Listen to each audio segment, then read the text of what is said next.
The dream train through whispering woods. Close your eyes and take a deep breath in. Let the quiet hush of night wrap around you.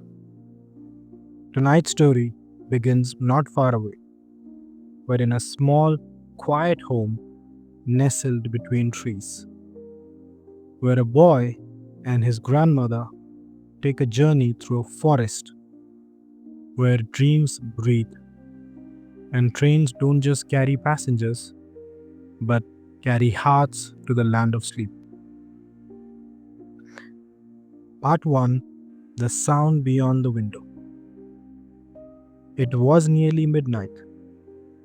The only light in the room came from a moon shaped night lamp, glowing faintly like it didn't want to wake the stars.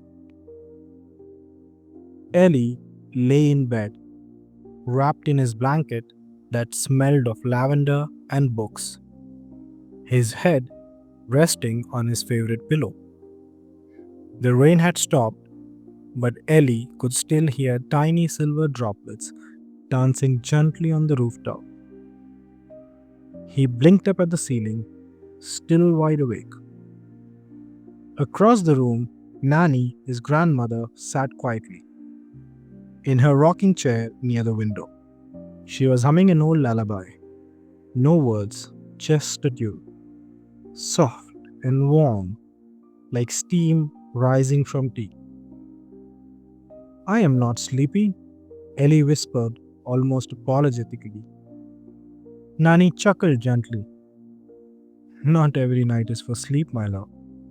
Some nights are for journeys. Ellie frowned. Journeys? But where could we possibly go now? To the one place where everyone can go, Nani replied, while rising slowly from her chair. If they just know how to listen. She walked to the window and gently pushed it open. A cool breeze floated in, carrying with it the scent of damp earth and something else. Something unfamiliar. Sweet, almost spicy, like pine needles soaked in honey. And then he heard it, a sound so faint he almost doubted it.